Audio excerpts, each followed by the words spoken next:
Welcome to this week's Fireside Chat with Jesse. I'm joined today by Eric Miller, President and CEO of Ansley Park Capital. Thanks for joining me, Eric.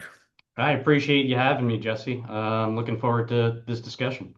Nah, it's great to have you on the program, sir. And I think I pronounced it right the first time because I think I've been saying Ainsley for the last 6, 9 months, and it's Ansley. Correct, and you're not the first person that's made that mistake. I let people know quite often. Yeah, the pronunciation is Ansley Park Capital. There is a park in it right outside of Atlanta called Ansley Park, and that's where we got the name from.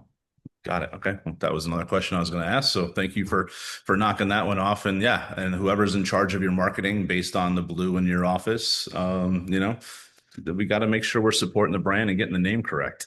Absolutely, that's the Uh, fun in the in branding. exactly. And Eric, for those individuals in equipment finance who haven't had the pleasure of meeting you, do you mind just kind of introducing yourself and your career to date in equipment finance? Sure. I've been in the equipment finance industry for almost 30 years. I started off in collections, um, moved into credit. My career really launched in 2003 when I went to GE Capital, and everybody loves to talk about GE Capital. A member of my team, Rob Seltzer, he's our head of capital markets and chief and head of commercial operations. Rob hired me into GE Capital. Okay. We've worked together since, so it's been a great partnership. Spent 13 years there. They were 13 great years, learned a tremendous amount about the business, met some incredibly important people from a developmental standpoint.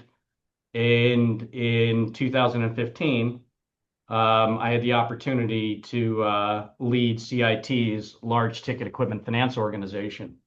And so that when I had left GE to go to CIT, that was right around the time that GE had announced their exit from financial services and that they were going to be taking their business units and putting them up through a process. So quite lucky in terms of timing. Hmm. As I was looking to build out and really regenerate the commercial engines at CIT, all of a sudden I had the opportunity to hire some incredibly talented originators, credit folks to fill out the business. And we had great success at CIT, and we were together and doing that for 6 years. Over those 6 years, I picked up some other responsibilities. I had led not only the capital equipment finance group, but also their maritime business and commercial aviation lending platform. We called all of those businesses together asset finance. Okay. Um, and it was a great organization. We had great success. There was a project that I was working on while at CIT that really drove my passion to go back non-bank. And we ended up landing there. However, it took us a little while to get where we wanted to go. We took a little bit of a pit stop at a bank for a couple of years, had some good success there, and then thankfully aligned with, in my opinion, the perfect capital partner, and that's the alternative credit strategy at Ares Management. They've been great partners, continue to be, and have been very helpful in allowing us and supporting our growth. No, that's fantastic. And that's how Ansley Park Capital came to be. Ansley Park Capital was really created through a process from our that was driven by our prior capital owner, Okay. and it was an orchestrated lift out, an organized lift out of me and my team. In January 31st of 2024, we had launched Ansley Park Capital, and it's great now after, almost 3 years of doing this is at Ansley Park. We're not a startup. We're kind of getting to those teenage years where we're standing tall and really putting the jets on and having a good time. Perfect. I'll ask more questions on Ansley in a second, but just kind of going back to your career, starting off in credit and on the collection side, how'd you find equipment finance, Eric?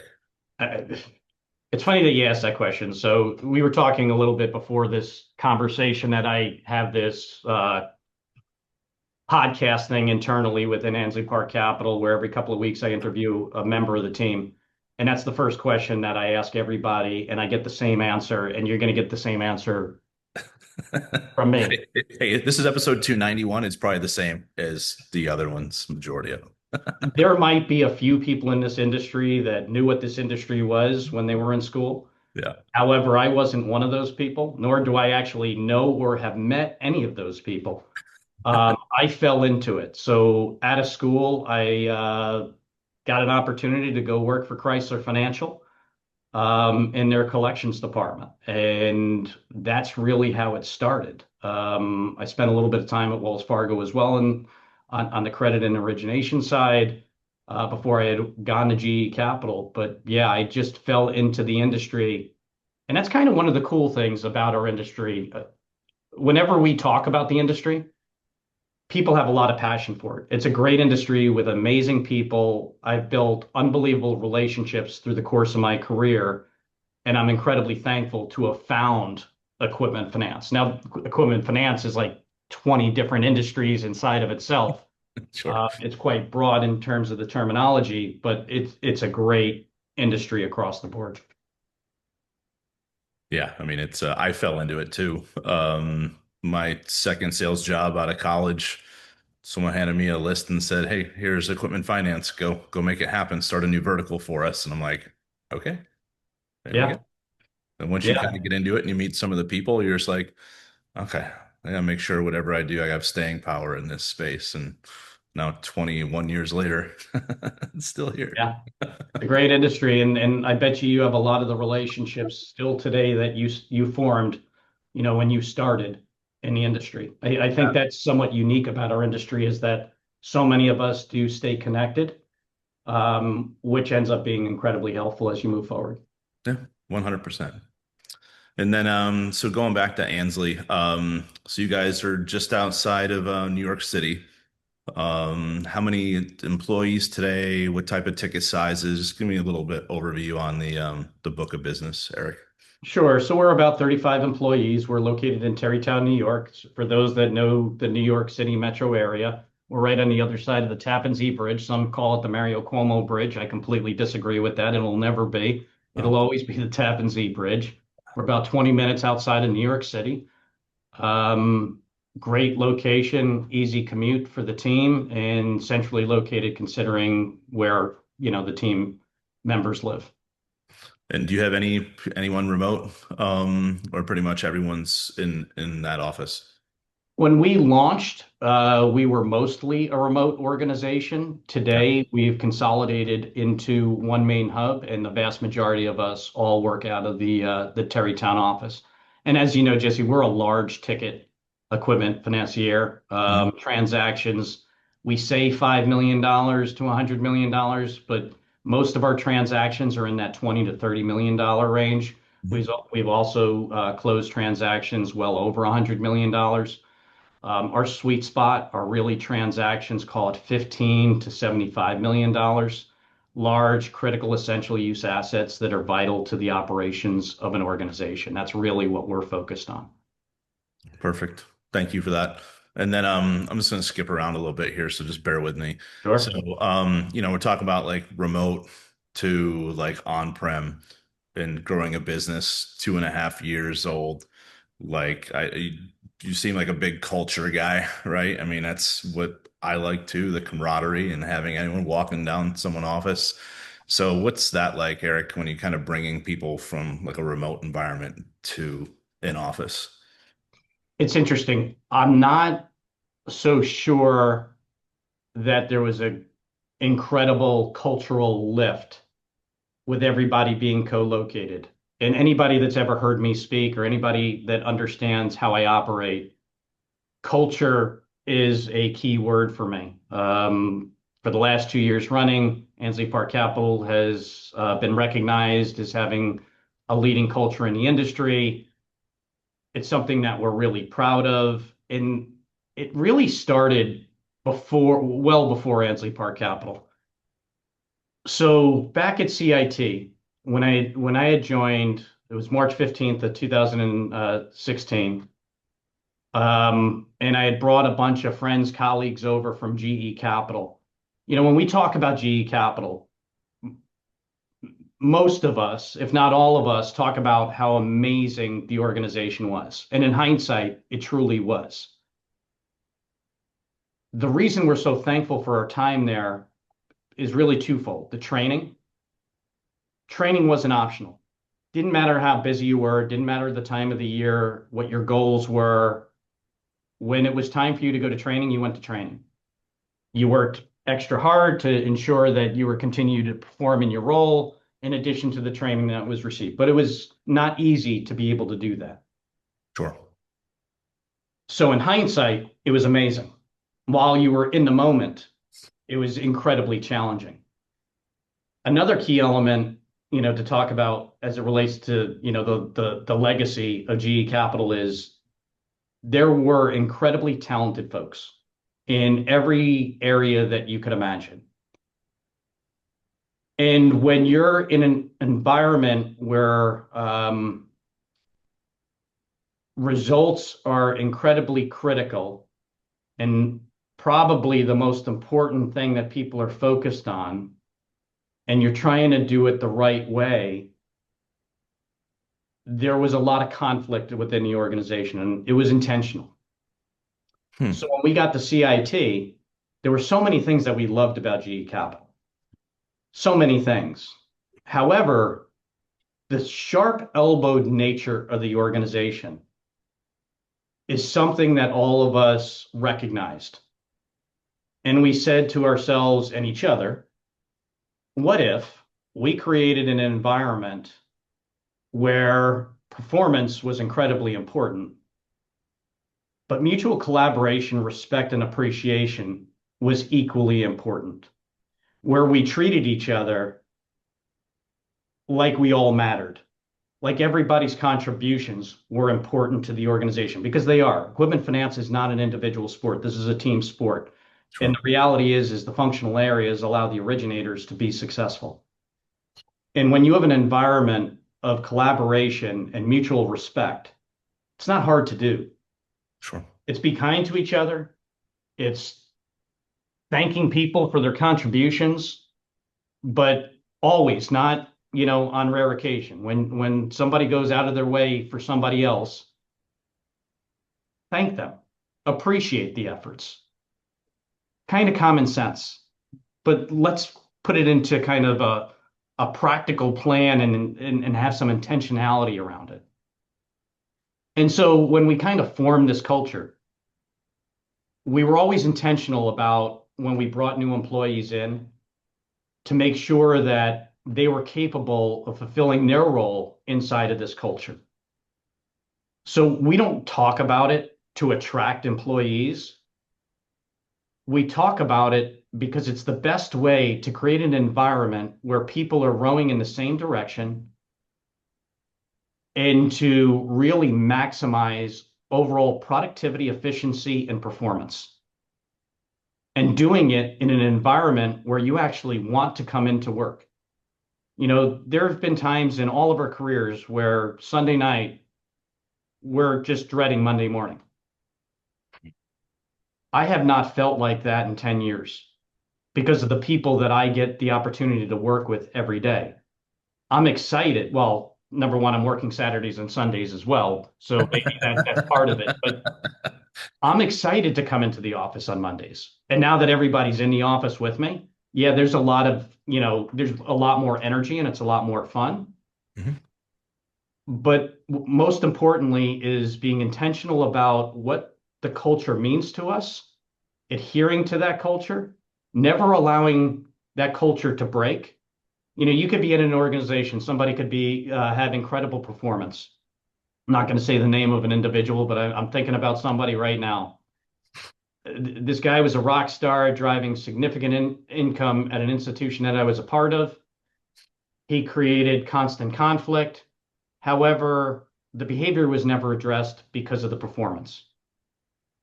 That can't exist.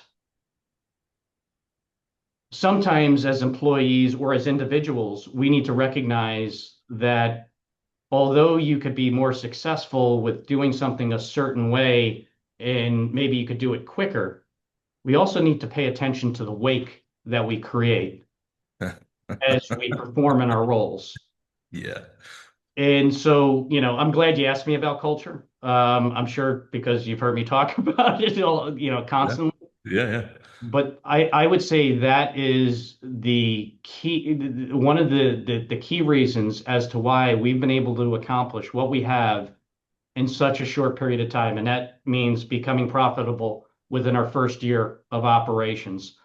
Um, we're just about at operating scale already, and we're 2.5 years in. We'll do somewhere between $600 and $700 million in originations in our second full year. It's great. Third operating year, but second full year. Our inaugural ABS, we were the first to have a major rating agency on our inaugural ABS. Great results. We'll have another issuance coming up in the not too distant future. Um, all of these things are driven by the fact that we work together seamlessly. Like if you look across the team, my mentor's here, Mark Trollinger, and anybody that knows Mark Trollinger, they understand why he's my mentor. Yeah. I just think about some of the incredible support people throughout the organization, Zilong Wang on the underwriting side. Probably the most intelligent person I've ever had the opportunity to work with. Um, Stephanie Shockey, my general counsel. We've been through hell together. Um, I trust her with anything. Just it's amazing to be in an environment and to be able to trust so many great people around you to perform at a level in which is going to make people proud. No, that's fantastic. And, like you said, you forklifted a team out and you brought them over here. And I think you see that very frequently in equipment finance. I mean, it doesn't happen all the time, but when you sit there and be like, okay, where'd this company pop up from? And it's like, oh, that's that group. And that's one of the things when people watch these interviews where it's like you're going to work with some really good people, surround yourself with them and they're going to be longtime colleagues because they just protect you and they know what they're doing. And it's like, okay, maybe you're in an environment where it's not really working out or they change strategy and you want to little proverbial take your ball and go somewhere else. Yeah. Jesse, in my role, I, I present about the business regularly. It could be to credit rating agencies, investors in our bonds, investors of all kinds, bankers. And when they look at the pitch deck and they look at Ansley Park Capital, the question is always, okay, you launched, January 31st of 2024. You've had great success, but you've only been around or together, a few years. The fact of the matter is it's just not true. This team has been together for a lot longer than that. I mean, some of us have been working together for 25 years. I'm sorry for the distraction. That's okay. I could talk moving images, all Oh that. no, no, no. I'm like, you don't want to know. I'm sorry. But we'll No, keep going. I'm sorry. no, We'll just keep going. no worries. No worries. I'm not trying to take back from the seriousness of this discussion. We have like three kittens. I delivered them, whatever. And they just anyhow. Sorry. What do you mean you delivered them? Yes, we'll get this out here. I was on a call, just wrapped up. This was 3 months ago. Just got back from no, it was a week after the funding conference, so 4 months ago. And I look over and like we knew that one of our cats was pregnant. And came in my office and was just like looking like help. And I walked in our bedroom and there was a baby in a sack on the floor, and I had to open it up and put it underwater and do the little, get it going. And she ended up having three more. So I guess you can call me a part-time veterinarian or whatever, but I mean, yeah, that's yeah. amazing. I probably would have put him in a box, maybe gotten in the car and driven to a veterinarian. Um, but the fact that you took the bull by the horns and delivered those kittens, that's But I all. I'm a huge apologize. animal lover, so So I apologize for I the think it's great. distraction. I told Brooke, I'm like, are we gonna sell some of these? Because I can't, like, come on, like they're just crazy. But anyhow, a little lighthearted moment in the interview, Eric. But Oh no, that's yeah. great. I love that. Um, but from a banks versus independence perspective, I've heard you talk on that. Like, just how are you sitting today with kind of what's been going on, in equipment finance over the last, I don't know, 18, 24 months? That's the reason we went independent. Nothing against the banks. The banks certainly have their place and they provide the majority of the financing.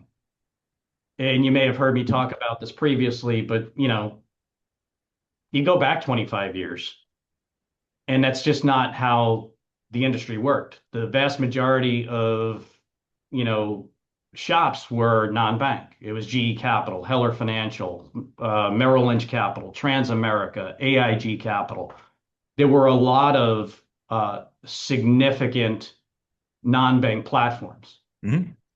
Fast forward to the financial crisis, and you have quantitative easing, which, in my opinion, was a key driver in a significant pivot. So, in early 2003, 2004, prior to the financial crisis, we would call on clients, and it was very rare that we would compete with a bank. Maybe, it was their bank that was willing to open up their balance sheet for the customer, but it wasn't, a non relationship platform. And so with quantitative easing and increasing the money flow, you significantly increase the deposit amounts across the banks. And to offset that and make money on that, you need to lend more.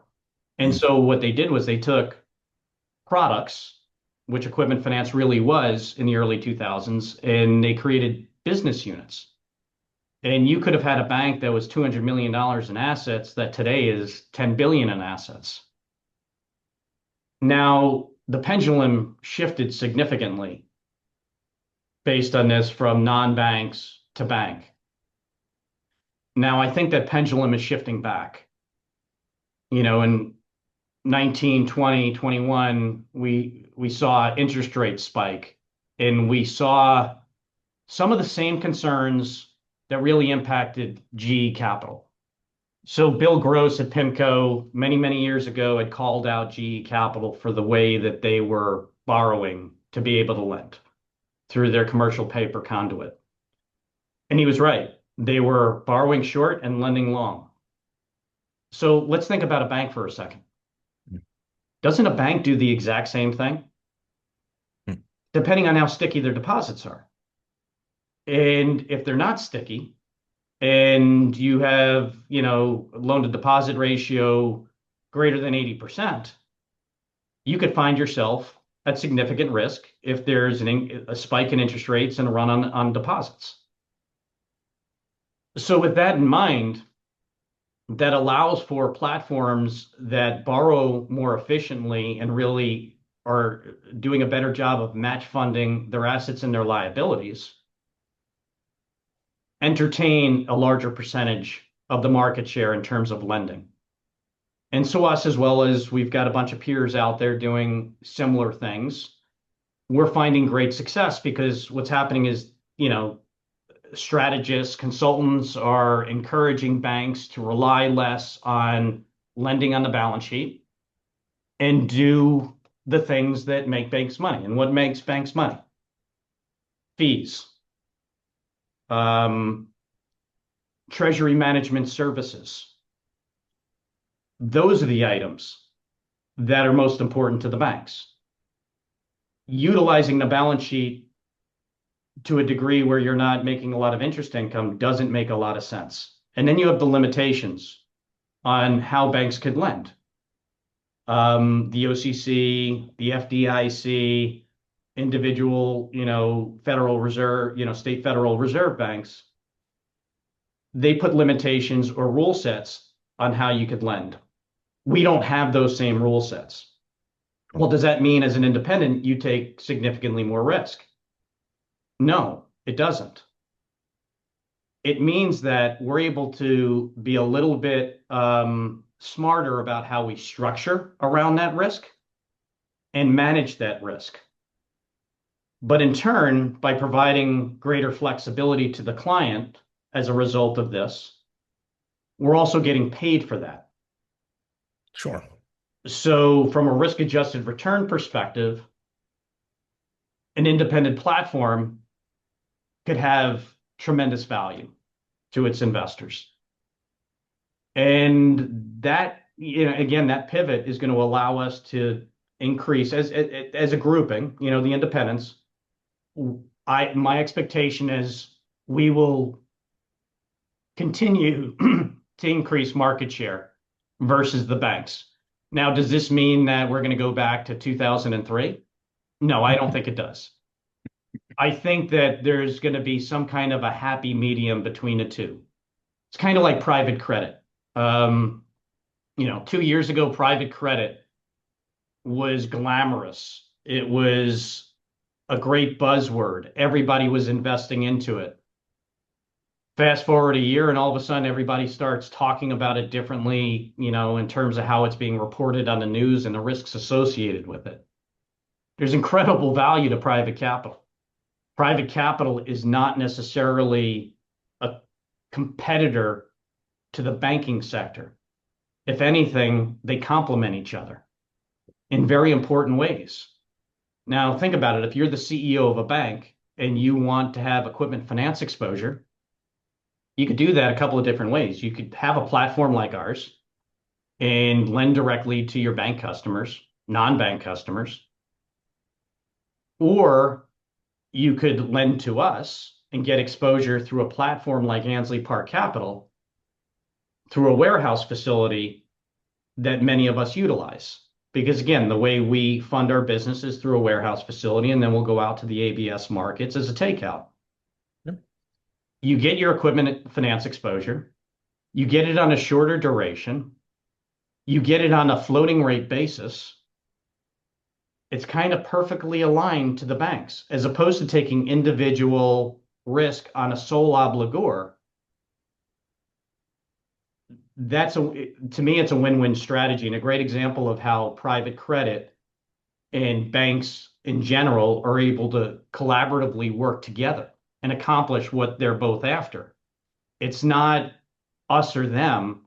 It's how do you take the two, put them together, and provide something that a direct end user finds most beneficial to their business. Spot on. And there's so many things to unpack from what you just said. I just, it's like with the banks, like they're in, they're out.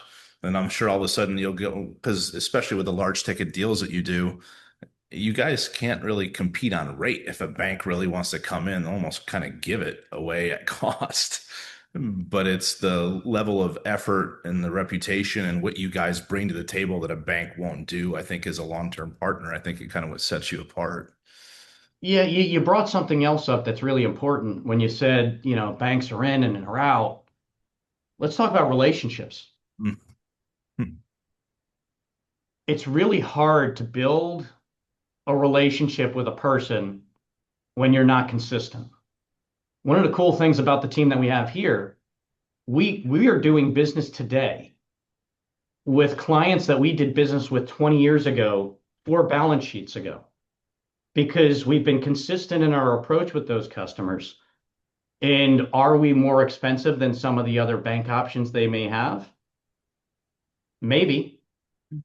But we're also able to provide, custom tailored solutions for their individual needs, which banks really aren't able to do because they lack the ability to structure transactions. And so, yeah, price becomes important, but that's just, to me, that running a business and being able to run the business the way you want to sometimes is more important than finding the lowest priced widget to operate the business under. And the efficiencies that that capital structure allows makes it more valuable to the client. So certainly a challenge when competing with the banks on price, but I would say we win more often than we lose. And a lot of that has to do with our ability to, um, create these individualized solutions for our clients. And another is pure relationship, certainty of execution, particularly for private equity owned platforms. Certainty of execution is incredibly important. It's not always about saying yes. It's being dependable. It's somebody coming to you, asking you a question, and you consistently being able to tell them what you can and cannot do. And if you could do that over a very long period of time, you build not only a relationship, most importantly, you build a reputation. And I think that's the reputation that we've built here at Ansley Park Capital. No, I mean, that's big. I mean, it's, we talk to people all the time, right? And yes, people are like, oh, what can you do? Just so you said. And it's like, well, yeah, I can do that, but I can't probably do that as better as this person. If you need me for this, come to me. And then you just make a referral, and that goes a long way because I know you have a big network of people that you work with too, and I'm sure there's things where you're just like, I want this, but maybe it fits better in someone else's box or wheelhouse, and then you just, you know, Absolutely. Absolutely. We all have different levels of risk tolerance. We all have different areas of focus in terms of what we like. And yes, and we've talked about it, the collaboration across the industry. My biggest competitors are generally my closest friends. That network, I didn't mention this before, but coming out of GE Capital, and I'm sure you see this at the conference, at the LFA conferences, being a part of being a previous GE Capital employee makes you a member of a fraternity that sits within our industry. And it's real. And we always get together. I remember one year there were like 60 of us. We might have been in San Antonio, Texas, and we got together for this huge group picture. And I think we all take a lot of pride in that because, again, we compete with each other, but we all love this industry and we all work together collaboratively to try to help each other succeed. And that's just another great element of our industry broadly. And one of the coolest things about, having worked at a specific institution for a period of time. sure. No, I mean, yeah, that's relationships are key. And, if you In do the everything you do, yes, everything you relationships do. are the most critical thing that you could possibly have. And that, building relationships when you have good character and integrity is much easier. And Absolutely. I think that's, that integrity was one of those things that we heard about all the time at GE Capital. You don't understand it at the time. Well, why do you talk about it? Why is that the most important thing to every business leader? And, over the years, you start understanding telling the truth matters, being consistent, doing the right thing under all scenarios matters because you build a broader, reputation, and that allows you to build relationships with other like-minded people. And I'd rather my friends all be honest, hardworking, than just have a relationship for the sake of, going out having a beer or playing a round of golf. Yeah, absolutely. So 2 years, second full year, I guess reporting, you Yeah, in do our third year, second full year. Yep. 600 to 700 million. So I guess we're 35 employees. Where are we at in the next, 3 to 5 years, Eric? I think we grow this platform to $1 billion in originations per annum. I could see the size of the balance sheet growing to 2.5, $3 billion. It really it depends a lot on the market because we're a disciplined investor. Yeah. So we're not going to chase that growth. We're looking fundamentally for good risk-adjusted returns. In terms of headcount, I'm not sure we need to be significantly bigger than we are today. AI helps a lot. We've been leveraging AI to a great degree already. Not saying that's displacing roles, I just think it'll be helpful in not having to add more junior resources in certain areas. But I think based on the team and the talent we have today, we still have a lot of growth in front of us. We're constantly hiring. We'll always be hiring. When there's talent available, you should be open-minded to that talent because it's not easy to, we talked already about nobody specifically targets equipment finance as a career. There's a lot of people that are happy in roles, and pulling people, out of organizations that have had success isn't easy. And talent is key. This is a people business. So we're always looking for great employees to grow the organization. But again, just like volume, we're never going to chase that. And one of the reasons why we'll never chase it, particularly on the people side, is what we talked about before from a culture perspective. You could be the most talented originator in the planet, but if you don't do things the right way, if you're not like-minded, if you're about yourself first and your own individual income, that's not going to work at Ansley Park Capital because we all want to succeed and we want to do it together. There's no well, there's 30 something superstars in reality, but there's no one individual that is responsible for the success that we've had. Well, and good for you for keeping that disciplined approach, right? Because I'm sure when some organizations they see this kind of diamond in the rough from like a salesperson's perspective, and they come with all these relationships, it's wow, that could add this much to my bottom line, but you don't realize like potential cancer that can cause inside the organization.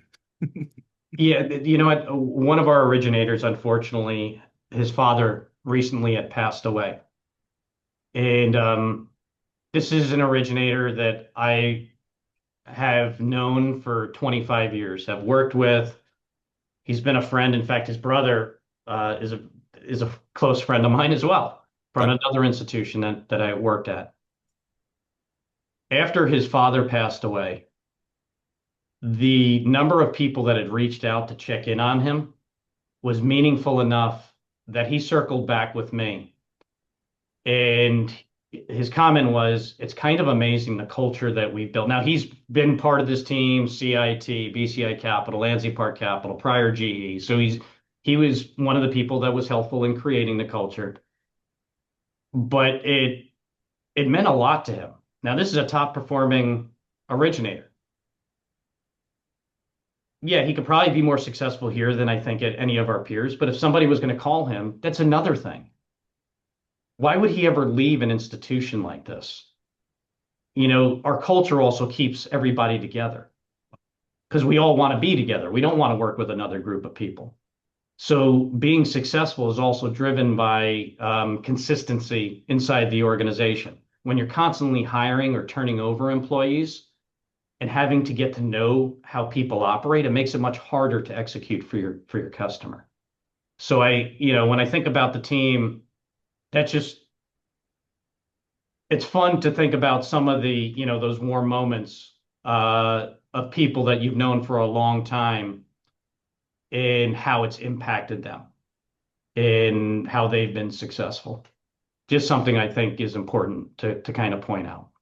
Sure. And even some of the newer resources you brought on this year, the way that you guys have been able to assimilate them into the Ansley organization's been great. So, Yeah, I almost during the interview process, I'm very focused personally on culture. I spend very little time speaking about specific expertise, domain. Other people are doing that, obviously. But I'm very focused on culture. And what I find myself doing is trying to sell against that. Like, this place is terrible. You don't want to be here because I want people to want to be here. I don't want to have to sell somebody to be a part of this. I want them to feel it. And, you mentioned somebody that you've worked with on my team, Rachel Kranitz. Rachel joined us a few months ago. Legacy GE Capital, 20 years GE on the resume, perfect cultural fit. And I remember telling her during the process, hey, in 90 days, you're going to come to me and you're going to give me feedback on Ansley Park Capital. And I know exactly what it is. 30 days later, she came to me and she's like, I'm prepared to tell you that now. And she's not the only one. Pretty much every employee does that because it seems almost unimaginable that that could actually exist. It's almost made up. It's Hmm. not. It's you're hard charging, you're focused on your performance, but you're so shocked that people actually appreciate that you're putting in that work and effort. So yeah, the new folks that we've added, including Rachel, um, have been great ads in terms of culture, have not negatively impacted our culture Hmm. whatsoever. If anything, have probably been more intentional because they really have enjoyed it and now they want it to continue. Hmm. And we talk about it as a team all the time. But yeah, whether you're an employee that's been with us for 3 months or one of those special folks that, I've worked with for the last 25 to 30 years, we all share in that. Perfect and well said, Eric. I'm shifting one more time here. I ask everyone who comes on the program to give me a fun fact about themselves. So, what does Eric Miller like to do outside of work on those rare occasions that you're not working? So today, I would say anything fitness related, uh, Brazilian jiu-jitsu, anything kind of physical contact, I enjoy a lot. Um, but if I was going to choose one activity that is most representative of really who I am is, getting in my car, putting my dog's seatbelt on his harness, driving to the park with my wife, maybe with my kids, and just hanging out, having kind of a quiet moment with the pup, playing with them. I'm a big animal lover. Hmm. I just happen to have the best dog that's ever existed. He's not the most athletic dog. He's a bit clumsy. He It's fun. falls over his own 4 feet. It's fun. But he's amazing. What breed? He is a sheepadoodle, a very large, sloppy, cuddly mess, and as friendly could be. Perfect. Perfect. And Eric Miller in like a karate robe or whatever the heck you call A it. gi, that would be a gi, but I'm more of a no gi type person. That would be intimidating. Hmm. Um, Probably not, because I think most people that are trained to actually defend themselves find themselves in less positions where they need to defend themselves. It's fair. I was just thinking of charity, man. Way to raise money. It's like put Eric in a ring and see if you can take him down. Like, That could be fun if it was for charity, perhaps. of course, we could have it just GE people involved. I mean, That would be really fun, actually. I'm in. And my final question for you, sir, is why should someone want to do business with Eric Miller and the Ansley Park Capital team? Because what we say we're going to do, and when we say it's going to happen, it'll happen. We're honest. We always do things the right way. We don't cut corners. Sometimes a straight line has hurdles that you need to overcome to get to your destination. And I'd much rather go through those hurdles the right way and deliver as opposed to cutting corners, doing it the wrong way, and never having the opportunity to serve that client again. We want our customers to be customers for life, not episodic. We want relationships. This is a relationship business. And I'm proud to say a lot of the business that we do today are relationships that we've had throughout the years that we've done a number of transactions with. And that's to me the biggest reason why I would want to do business with an organization that thinks the way that we do. Well, excellent, sir. Well said, and I really appreciate your time today. Thank you for sharing your story and going into more about Ansley Park Capital. And look forward to continuing to work with you and the team and, see your growth trajectory. No, I appreciate the time, hearing my story. Most importantly, I think you know how much I care about this industry. I greatly appreciate what you do for this industry. We've talked about it. You're the only real dedicated podcast to equipment finance. There should be more. There should be ways for people to learn more broadly about our industry. And you do a lot of things for our industry that matter. EF Cares is another. So I thank you for No, the impact that you make no, to I the appreciate that. I mean, it's like what you and your team are doing, right? It's like I love this industry. How do I give back, to for future generations? Not to be too sappy, but yeah, it's like what can I do to try to make sure it continues to grow and thrive? karma's real. Yes, it is. Yes, it is. And karma sometimes could be Eric Miller in a gi in the middle of a ring, and you gotta take him down. So, not it, not it. Jesse, it was an absolute pleasure. I really appreciate the time that you spent with me learning about myself and Ansley Park Capital. Thank you. Perfect, Eric. We'll talk soon. Thank you, sir. Have a great day. All right, you too.